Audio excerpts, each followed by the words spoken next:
혹시 여러분들에게 큰 존재가 있다면 어떤 존재인가요? 어떤 큰 존재 앞에 여러분들은 압도당하신 경험이 혹시 있으십니까? 저희 4살 먹은 아들에게 큰 존재는 바로 저입니다. 제가 키도 크고요, 힘도 세서 번쩍번쩍 자기를 들어줄 수도 있거든요. 그리고 뭔가 사달라고 하면 사줄 수도 있습니다. 아마 제 아들에게 저는 하나님 같은 존재이지 않을까라는 생각을 해봅니다. 그런데 저도요, 어떤 것 앞에 서면 굉장히 제 자신이 작게 느껴질 때가 있거든요. 예를 들면 저는 거대한 자연 앞에 이렇게 섰을 때 제가 정말 작고 약한 존재라는 것을 느끼게 되어집니다. 그랜드 캐년 같은 절벽에 제가 이렇게 서게 되어지면 그 자연에 압도당하게 되어지죠. 근데 여러분, 이 그랜드 캐년 같은 대자연도요, 사실 지구의 한 일부분일 뿐이거든요. 그래서 사실 그 자연도 정말 큰 게 아닙니다. 근데 여러분, 한번 여기서 조금 더 나가 보십시다. 지구라는 행성을 한번 여러분들 그려보십시오. 지구. 여러분, 아직 지구 다 가보지 않으셨죠? 그죠? 근데 지구가 굉장히 큰 것 같은데요, 지구도 굉장히 작습니다. 제가 우리 권진혁 장로님 책을 이렇게 쭉 읽어봤는데, 여러분 기회 되시면 책을 한번 읽어보십시오. 책이 너무 좋은데 그 책에 보니까 이렇게 말씀하시더라고요. 우주의 기본 단위가 뭐냐면 은하랍니다. 은하계, 은하. 근데 이 은하는 어떻게 구성되어지냐면, 하나의 은하가 항성, 그러니까 스스로 빛을 내는 태양과 같은 항성이 수백 개에서 수천 개가 모여야 하나의 은하계가 되어진다는 것입니다. 지구는 스스로 빛을 내지 못하는 행성이죠. 그런데 태양은 스스로 빛을 내는 항성입니다.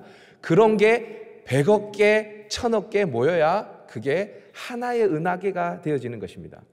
근데 여러분, 우주는 그런 은하계가 몇 개인지 아세요?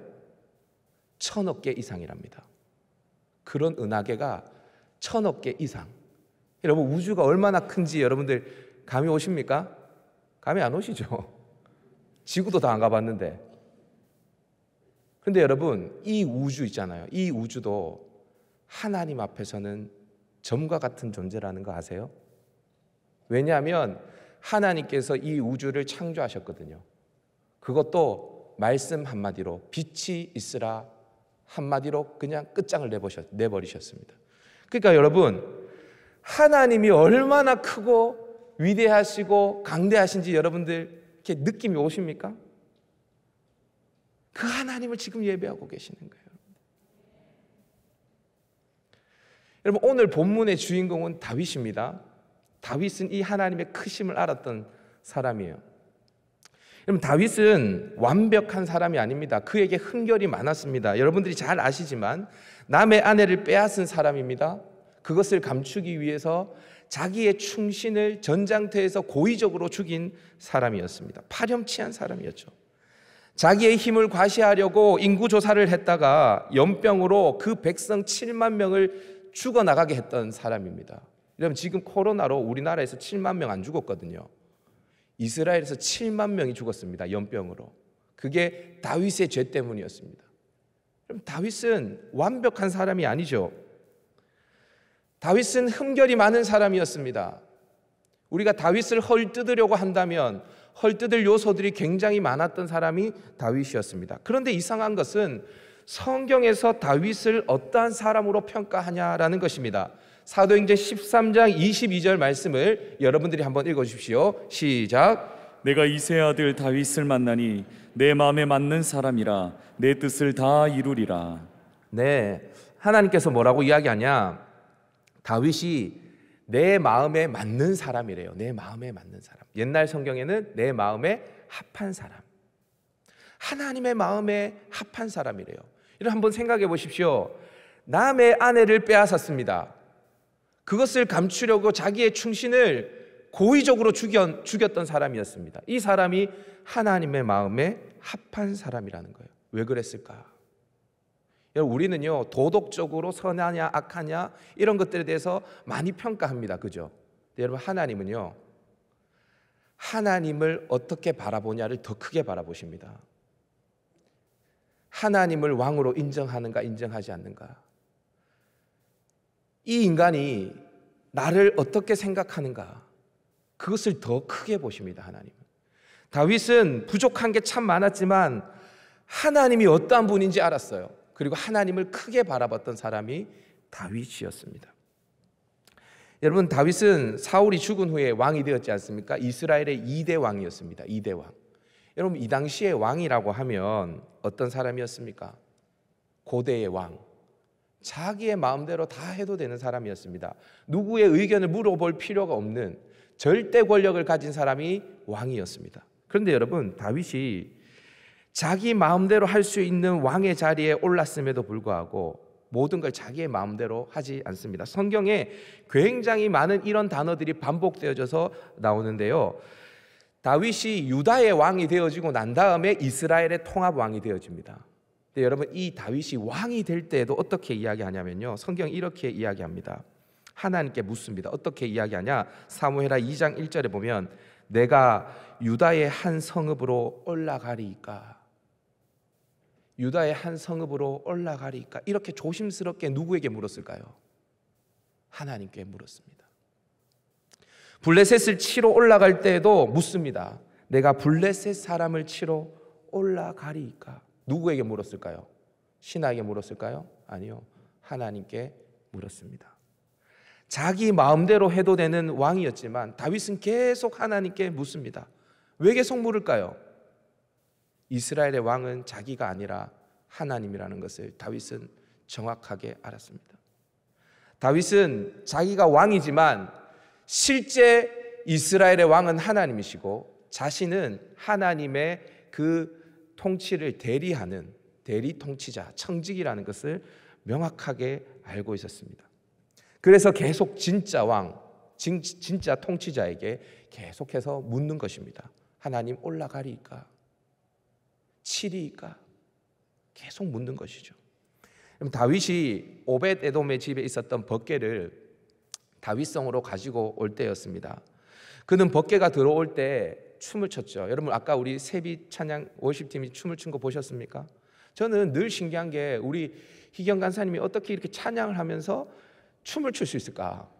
저는 춤을 추면 헐떡여서 노래를 못 부르는데 하나의 음이 이탈되지 아니하고 그렇게 춤을 추는 거 신기하더라고요. 그런데 다윗은 벗개가 들어올 때 그거보다 더 신나게 춤을 췄습니다. 우리 목사님들 중에 한번 추실 분 있습니까 지금? 다윗처럼?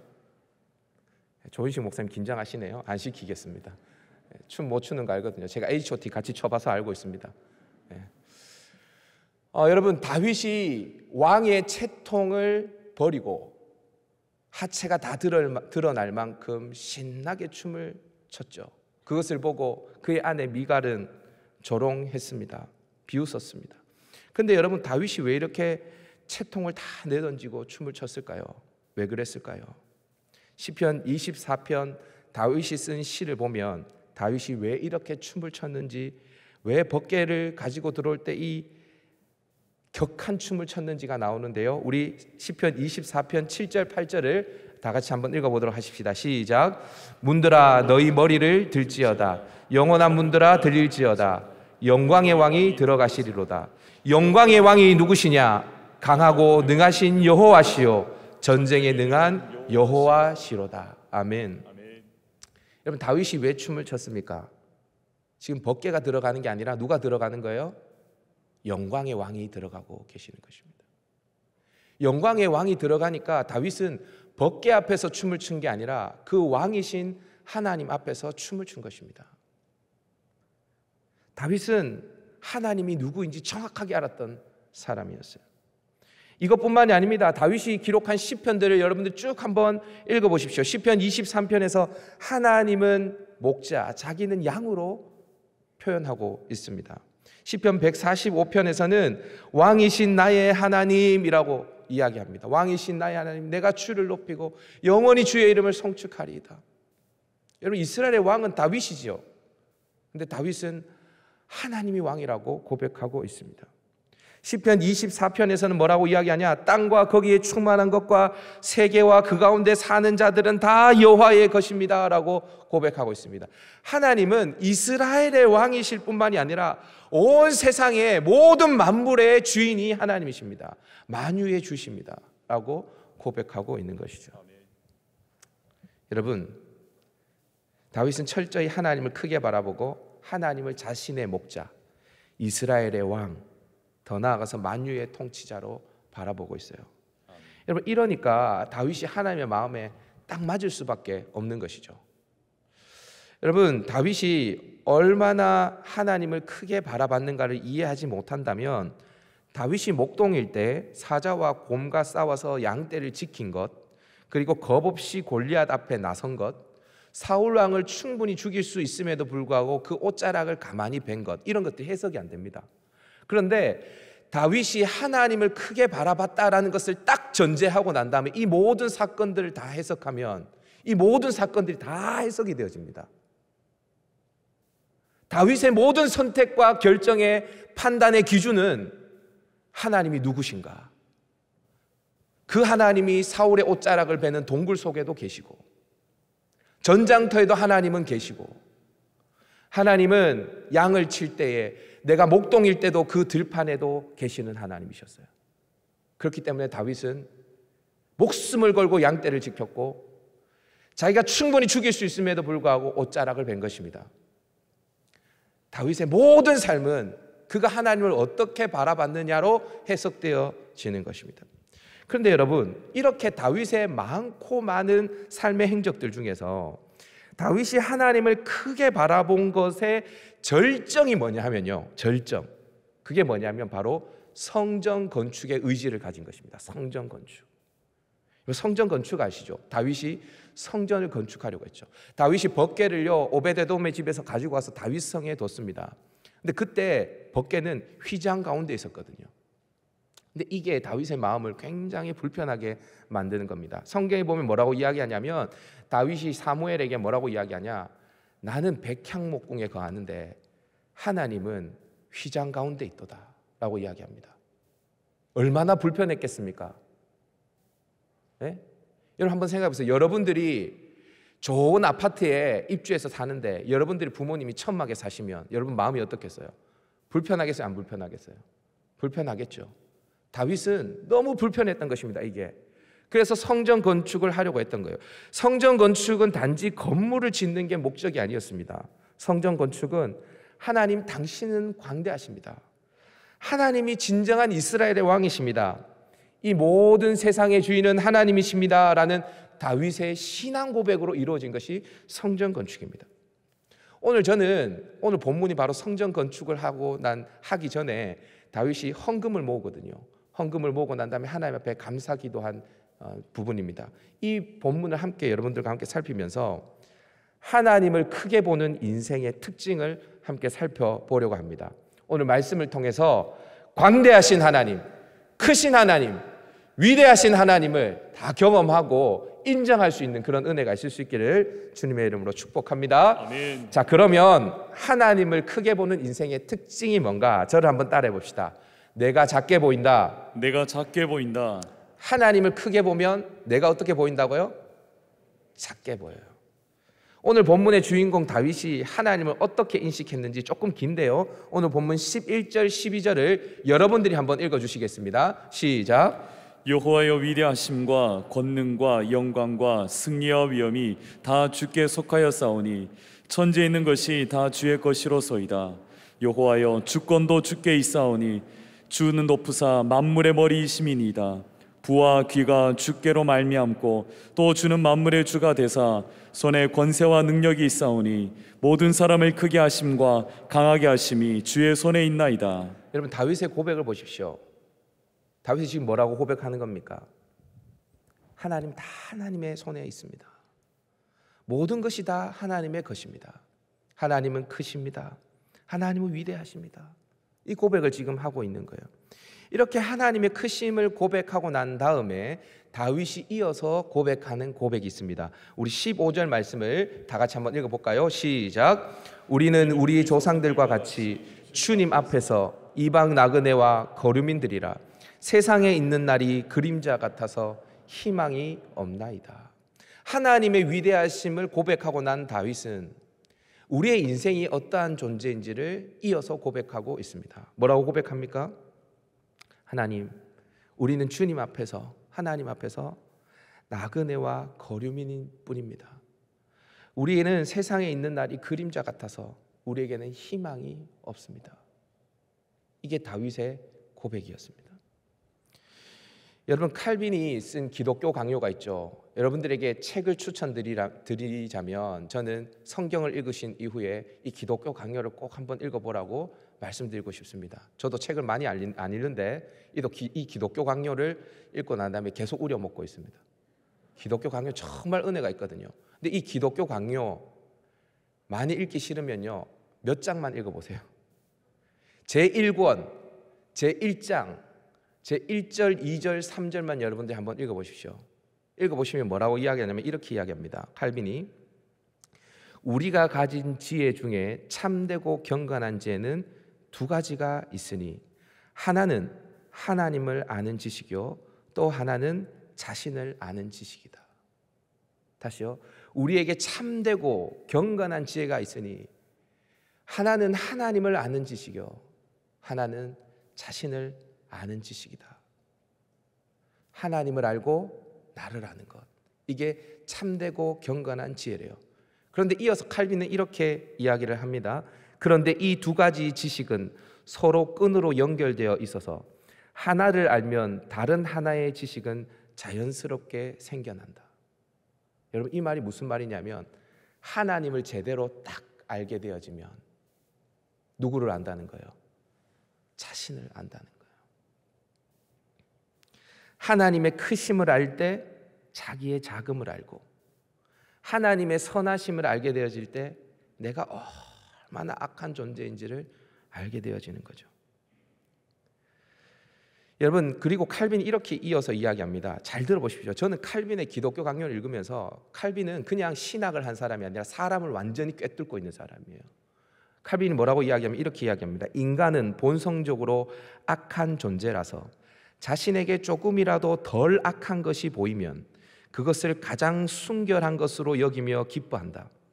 마치 오로지 검은 물체만 본 사람이 하얀 얼룩이 졌거나 거무스레한 반점이 생긴 것만 보아도 그것을 완전한 흰색으로 여기듯이 말이다. 이게 무슨 말이냐면, 여러분, 저도 죄인이고 여러분들도 죄인이고 다 죄인이죠. 맞죠? 저도 죄인이고 여러분들도 죄인이고 우리 모두는 죄인입니다. 그렇게 죄인들의 틈바구니 속에서 우리가 살아가다 보면 우리에게 혹시 조금이라도 선한 것이 보이면 우리는 검다고 생각하지 아니하고 우리는 희다고 생각하는 존재라는 거예요. 조금의 거무스레한 반점만 보인다 하더라도 자신이 순백이라고 생각한다라는 거예요. 그런 존재가 인간이라는 거예요. 그런데 그렇게 자신에 대해서 무지한 인간이 언제 자신의 실체를 알게 되냐? 칼빈은 이렇게 이야기합니다. 순백이신 하나님 앞에 설 때 인간은 하나님의 위엄과 자신을 비교하기 전에는 자신의 비천한 상태를 완전히 깨달을 수 없다. 이게 칼빈이 기독교 제1권 1장 2절에서 이야기하는 이야기입니다. 여러분, 다윗은 크신 하나님 앞에서 자신이 얼마나 작고 비천한 존재인지를 확인했습니다. 그리고 고백하는 것입니다. 하나님, 우리는 나그네와 거류민들입니다. 그림자 같아서 소망이 없습니다. 여러분, 성경에는 이렇게 크신 하나님 앞에서 자기의 작음을 경험한 사람들이 수두룩하게 나옵니다. 여러분, 삼손의 아버지 마노아를 아십니까? 그는 여호와의 사자를 만났습니다. 그리고 난 다음에 그는 고백합니다. 우리가 하나님을 보았으니 반드시 죽으리로다. 죽음의 공포를 마노아는 느꼈어요. 이사야 선지자도 마찬가지입니다. 이사야 6장에 보면 보좌에 계신 하나님이 등장합니다. 그 영광이 얼마나 찬란한지요. 스랍들조차도, 천사들조차도 날개로 그 얼굴을 가립니다. 하나님의 영광을 바로 볼 수가 없어요. 천사들도. 근데 그 하나님을 누가 본 거예요? 이사야 선지자가 본 거예요. 그리고 난 다음에 이사야 선지자가 고백을 합니다. 이사야 6장 5절을 보면 화로다 나여 망하게 되었도다. 나는 입술이 부정한 사람이요 나는 입술이 부정한 백성 중에 거주하면서 만군의 여호와이신 왕을 배웠음이니라. 여러분, 이사야의 공포를 여러분 느끼십니까?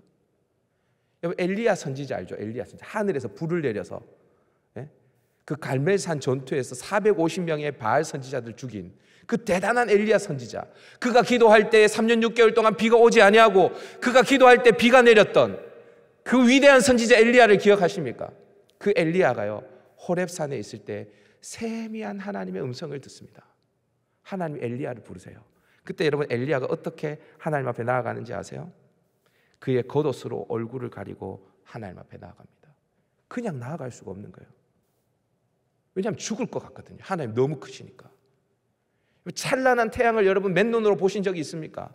눈이 멀 것 같죠. 그 찬란함보다 비교할 수 없을 만큼 찬란했던 하나님의 빛을 봤던 엘리야는 겉옷으로 그의 얼굴을 가릴 수밖에 없었습니다. 이것을 경험했던 아브라함, 하나님 나는 티끌과 재와 같습니다. 이것을 경험한 욥, 하나님 나는 비천하오니, 나는 비천합니다.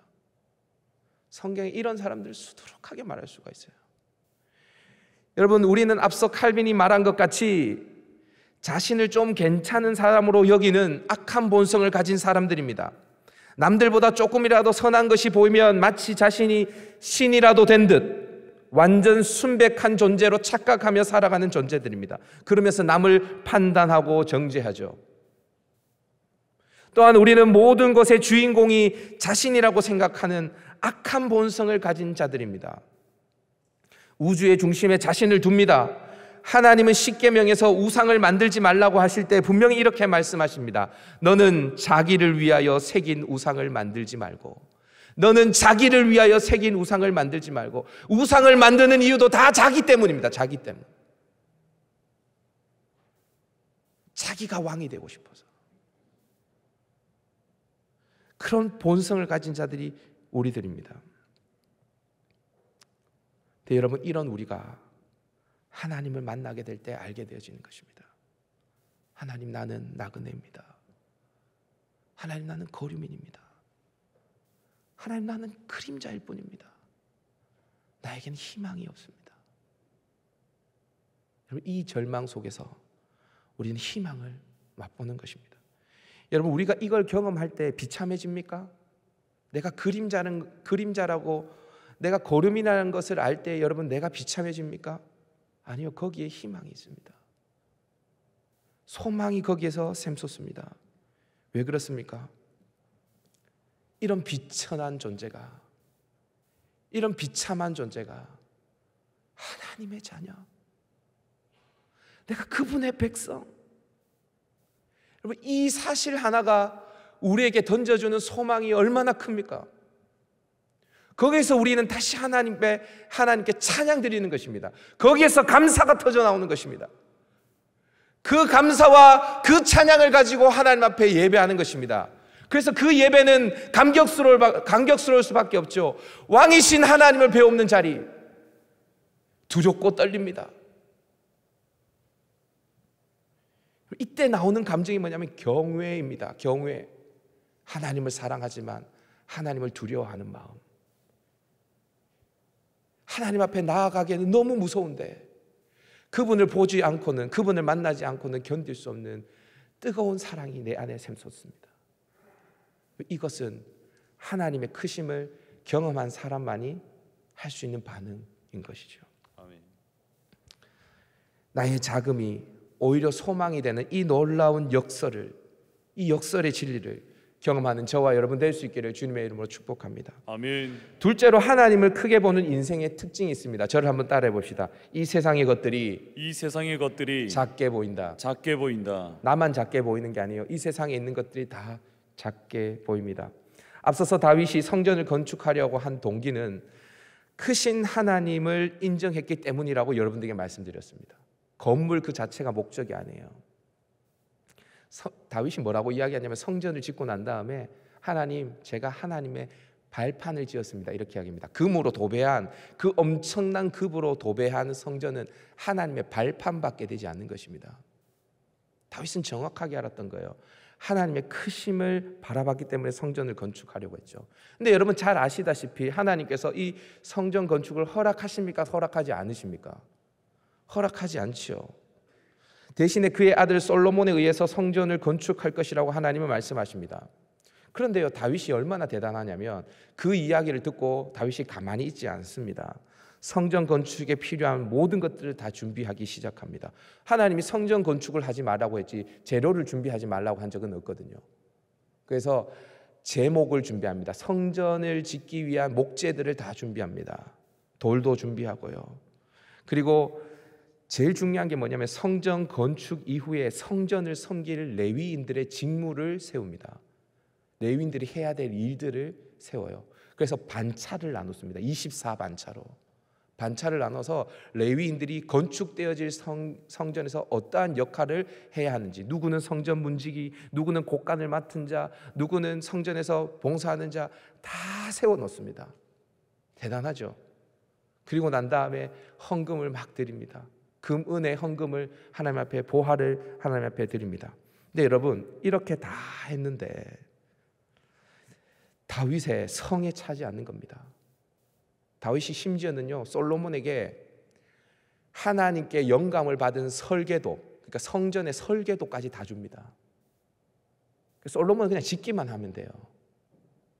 그런데 다윗이 이렇게 다 하고도 마음에 안 차는 거예요. 그래서 어떻게 하냐? 자신의 사유한, 그러니까 사제예요, 사제. 사유 재산을 다 하나님 앞에 내어놓습니다. 얼마를 내어놓느냐? 우리 역대상 29장 3절 4절 여러분들이 한번 읽어주십시오. 시작. 성전을 위하여 준비한 이 모든 것 외에도 내 마음이 내 하나님의 성전을 사모함으로 내가 사유한 금, 은으로 내 하나님의 성전을 위하여 드렸노니 곧 오빌의 금 3,000달란트와 수는 7,000달란트라. 곧 오빌의 금 3,000달란트와 수는 7,000달란트. 여러분 이렇게 이야기하면 감이 안 오시죠? 감이 안 오시죠? 그래서 제가 계산을 해봤습니다. 계산한다고 힘들었습니다. 이거 계산기 일일이 다 두드려 봤습니다. 네이버에서 금 한 돈이 얼마인지도 다 찾아보고요. 여러분 한 달란트가 34kg입니다. 지금의 무게로 하면 한 달란트가 금 34kg요. 그러면 3,000달란트면 몇 킬로냐면요, 10만 2,000kg입니다. 102톤이에요. 금 102톤. 여러분 금 102톤 보셨습니까 한번? 우리 여기 있는 분들 다 금 모으기 운동해도 금 102톤 안 나올 거예요. 금 102톤. 이거를요, 여러분 이렇게 이야기 감동이 없으시죠? 지금의 금 시세, 제가 한돈을 검색해 보니까 1g을 검색해 보니까 6만 몇천 뭐 이렇게 되더라고요. 제가 이 금 시세로 계산을 해봤습니다. 그러니까 약 얼마가 나오냐? 금만입니다. 금 3,000달란트 68조 2천억 원입니다. 와, 이렇게 돈 얘기하시니까 확실히 68조 2천억 원. 은 빼고요. 은은 빼고 금만. 혹시 나는 하나님 앞에 한 68조 정도 헌금했다 이런 분 계십니까? 68조 이상 헌금을 안 하셨으면 헌금 많이 했다고 말하고 돌아다니시면 안 돼요. 다윗한테 혼납니다. 절대로 이야기하고 다니시면 안 돼요. 68조 이상 되시는 분들만 내가 헌금 이 정도 했다 이렇게 말씀을 하고 다니시면 됩니다. 여러분 다윗이 엄청난 재물을 하나님 앞에 드렸습니다. 다윗이 이 재물을 하나님 앞에 드렸던 이유가 뭘까요? 다윗은 돈 욕심이 없어서, 무소유자여서, 마음만 먹으면 그런 금들 다시 다 회수할 수 있는 능력이 있어서? 아닙니다. 다윗도 우리와 똑같이 돈 좋아하는 사람이었습니다. 그럼 어떻게 이 엄청난 헌금을 드릴 수 있었을까? 그 이유가 14절에 나옵니다. 우리 14절 말씀 다 같이 한번 읽어보십시다. 시작. 나와 내 백성이 무엇이기에 이처럼 즐거운 마음으로 드릴 힘이 있었나이까? 모든 것이 주께로 말미암아 싸우니 우리가 주의 손에서 받은 것으로 주께 드렸을 뿐이니이다. 16절에서도 다윗이 뭐라고 이야기하냐? 성전을 건축하려고 미리 저축한 이 모든 물건이 다 주의 손에서 왔사오니 다 주의 것이니이다. 다윗의 한결같은 고백을 보십시오. 이 엄청난 은금의 원래 주인이 누구라는 겁니까? 하나님이라는 겁니다.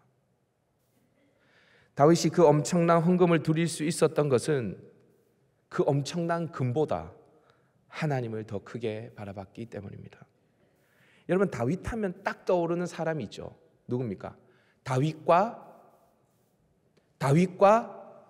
골리앗. 늘 따라 붙잖아요. 다윗과 골리앗. 예. 골리앗은 굉장히 억울할 거예요. 한 번 졌는데 1전 1패 했는데 역사에 오고 오는 패자로 남잖아요. 골리앗, 다윗과 골리앗. 이 엄청난 사건이죠. 골리앗이 얼마나 큰 체구를 가지고 있었는지 여러분 설명하지 않아도 다 아실 것입니다. 그의 장대함에 온 이스라엘 백성들이 겁에 질려서 떨고 있을 때에 다윗이 골리앗을 향해 나아가죠. 다윗의 눈에는 골리앗이 작게 보였을까요? 하찮게 보였을까요? 다윗의 눈에는 아닙니다. 다윗의 눈에도 골리앗은 크게 보였습니다. 그런데 다윗은 그 골리앗보다 하나님을 더 크게 바라봤습니다. 그래서 뭐라고 이야기하는지 아십니까?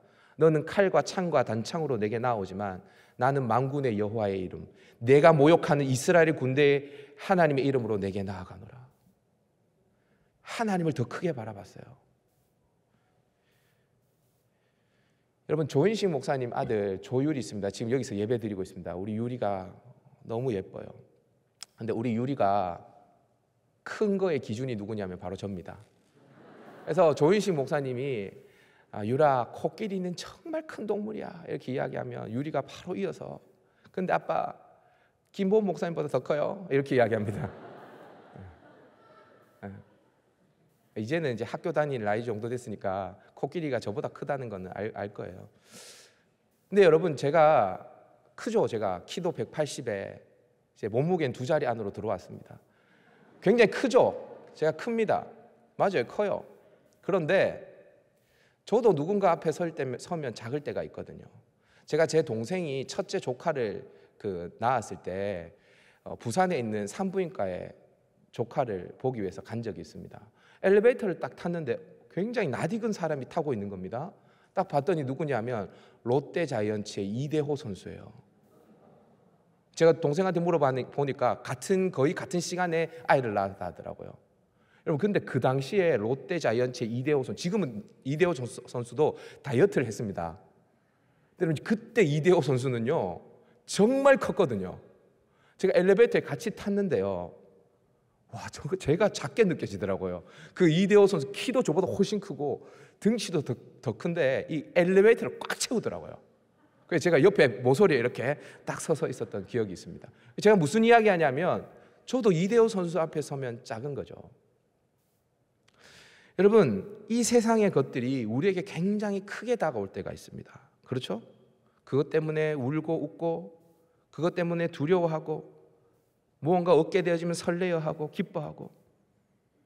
그런데 여러분, 그 모든 것들이 하나님 앞에 서면요, 크신 하나님을 딱 경험하고 나면 그게 다 하찮게 느껴집니다. 그러면 다윗이 골리앗 앞에서 당당했던 것처럼 우리도 그것들 앞에서 당당해질 수 있거든요. 이런 사람은 다윗 외에도요 수두룩하게 굉장히 많습니다. 여러분, 갈렙과 여호수아를 한번 생각해 보세요. 나머지 10명의 정탐꾼과 헤브론 성을 정탐하고 옵니다. 거기에는 아낙 자손들, 거인족이 살고 있었습니다. 성도 굉장히 견고했습니다. 똑같은 사람들을 보고 똑같은 성을 바라보고 왔어요. 그런데 반응은 완전히 다르죠. 갈렙과 여호수아는 뭐라고 반응합니까? 그들은 우리의 밥이라. 나머지 10명의 정탐꾼은요, 우리가 보기에는 그들이 봤을 때 우리는 메뚜기와 같은 존재입니다. 메뚜기다? 그들은 우리의 밥이다. 완전 반응이 다르지 않습니까? 갈렙과 여호수아는 아낙 자손들이 작게 보인 게 아닙니다. 그들에게도 아낙 자손들은 크게 보였습니다. 성도 견고하게 보였습니다.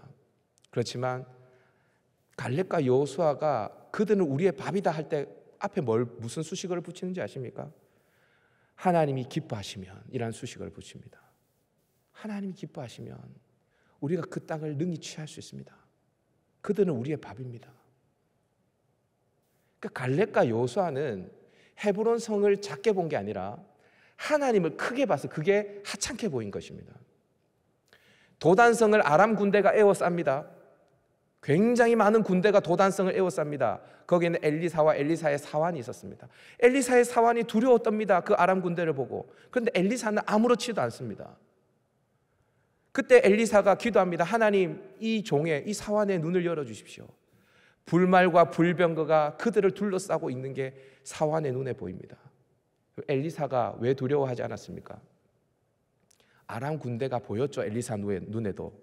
그렇지만 불말과 불병거로 자신을 호위하시는 하나님이 더 크게 보였던 것입니다. 여러분, 인생은 이 싸움입니다. 내가 무엇을 크게 보느냐, 내가 하나님을 크게 보느냐, 이 땅의 것들을 크게 보느냐, 이 싸움입니다. 여러분, 지난 특별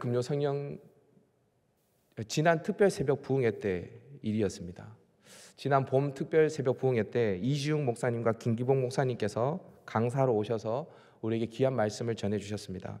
사실 저는 이지웅 목사님 설교를 굉장히 좋아해서 요즘 자전거를 타면서 이지웅 목사님의 설교를 듣는 게 저에게는 유일한 낙입니다.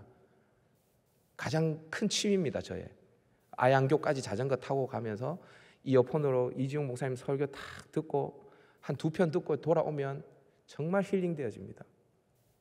그래서 기대가 있었죠. 특히 이번 봄 특별 새벽 부흥회 때 레위기 말씀을 전한다고 하시니까 더 기대가 됐습니다. 그래서 말씀의 은혜를 많이 받았어요. 그리고 뒤에 오시는 김기봉 목사님에 대해서는 사실은 제가 아는 게 없어서 크게 기대를 못하고 있었습니다. 그런데 은혜는 뒤쪽에서 터져버렸습니다. 와, 제가 깜짝 놀랐습니다.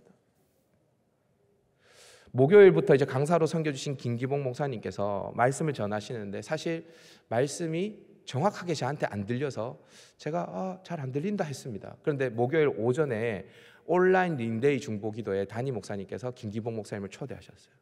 그래서 토크쇼를 하면서 기도회를 할 때였습니다. 담임 목사님께서 김기봉 목사님께 물어봤습니다. 목사님, 어떻게 하다가 개척하게 되셨습니까? 그러니까 김기봉 목사님이 개척 스토리를 말씀해 주십니다. 수영로 교회에서 15년간 부교육자 생활을 했답니다. 그런데 어느 날 하나님이 기봉아, 나만 좀 믿지 않을래? 나만 좀 바라보지 않을래? 그런 메시지를 주셔서 3가지를 끊었답니다. 인맥, 재정, 돈, 모든 스펙, 이 3가지를 끊고 조용히 교회에서 나왔답니다. 여러분, 수영로교에서 15년 사역했으면요, 박사학위 공부한 것보다 더 쳐주거든요. 그 정도로 스펙이 대단한 겁니다. 근데 가만히 나왔대요. 그러면서 담임 목사님께서 또 물어봤어요. 목사님, 개척하시면서 지금까지 가장 보람 있었던 일이 뭡니까? 목사님께서 이렇게 이야기해요. 제 믿음이 자란 게 가장 보람 있습니다. 제 믿음이 자란 게 가장 보람됩니다. 그 이야기를 듣는데요, 와, 하나님께서 제 심장을 파기 시작했습니다. 여러분, 제가 경산중앙에서 올해 13년째 사역하고 있습니다. 처음 사역지고 지금 다른 사역지는 경험해보지 못했습니다. 제 친구들과 주변의 목사님들은 야, 너 경산중앙에 귀신 될래? 뭐 그렇게 이야기합니다. 뭐 언제까지 있을래? 뭐 이 말이겠죠. 하나님이 저에게 그 김기봉 목사님의 말씀을 듣는데 이렇게 말씀하시더라고요. 보은아, 너도 저 목사님처럼 다 내려놓고 나만 바라볼 수 있겠니? 와, 이렇게 질문하시는데 제가 네 라고 대답을 못 하겠더라고요. 하나님만 믿죠. 자, 그렇게 답을 못 하겠는 거예요. 그 순간에 하나님께서 제 민낯을 딱 보게 해주시는데요, 얼마나 괴롭고 괴로운지. 특세 기간이 정말 죽겠더라고요. 정말 여러분, 말씀 들을 때 죽을 것 같은 그런 여러분들 고통을 느껴보셨죠?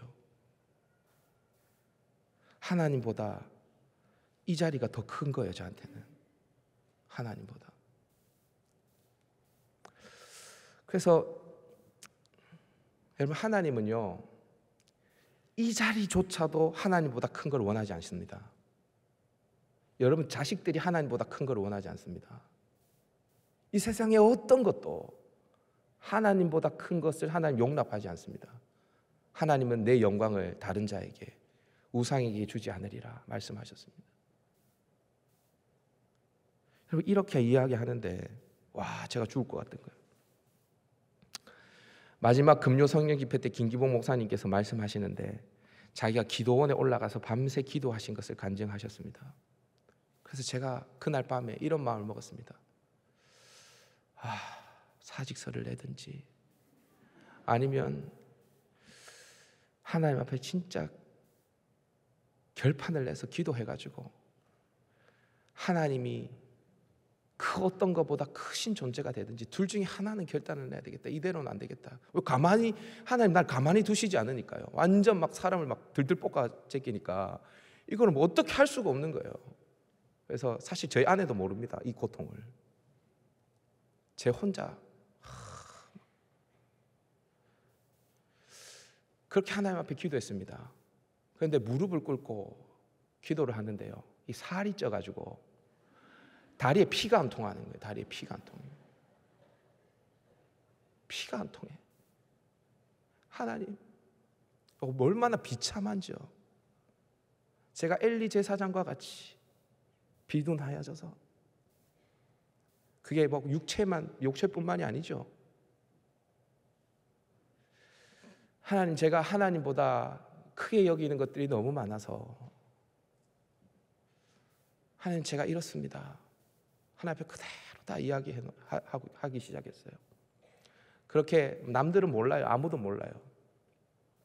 저 혼자 작정하면서 기도하는 시간을 가졌습니다.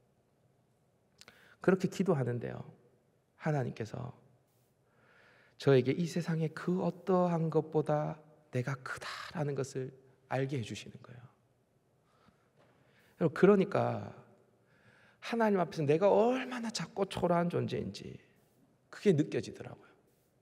눈에서는 눈물이 나는데 입에서는 미소가 막 생기는 거예요.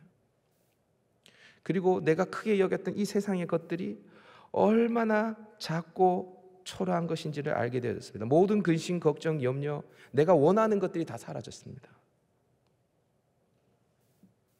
그리고 하나님이 가장 크시기 때문에 하나님 앞에서 내 자신을 살피기만 하면 그 어떤 사람들 앞에서도, 그 어떤 상황 앞에서도 당당해지는 마음도 하나님께서 저에게 주셨습니다. 여러분, 여러분에게 가장 큰 존재는 어떤 존재입니까? 하나님 맞습니까? 하나님이 이거 하고 나 하고 저울에 달자 했을 때 하나님보다 더 무거운 게 여러분들 인생에는 뭐가 있습니까? 그게 여러분들의 지위일 수도 있고, 여러분들이 가진 돈일 수도 있고, 여러분들이 가장 아끼는 자식 새끼일 수도 있고, 심지어는 하나님의 일을 한다는 이 목회의 자리일 수도 있습니다. 만약 여러분에게 하나님보다 더 크게 보이는 무엇이 있다면 그것은 단호하게 말씀드릴 수 있습니다. 우상입니다. 우상일 수 있어요. 우리 안에 있는 모든 우상을 깨트려야 됩니다. 하나님을 크게 바라봐야 됩니다. 그러면 내가 얼마나 작은 존재인지를 알게 되어집니다. 그리고 이 세상의 것들이 얼마나 작고 하찮은 것인지를 알게 되어집니다. 그런데 그것을 알게 되어지면 우리에게 자유와 평강이 있습니다. 다윗이 하나님의 마음에 딱 맞는 사람이 된 것 같이 하나님을 전적으로 신뢰하면서 하나님의 마음에 합한 주의 백성 될 수 있기를 주님의 이름으로 축복합니다.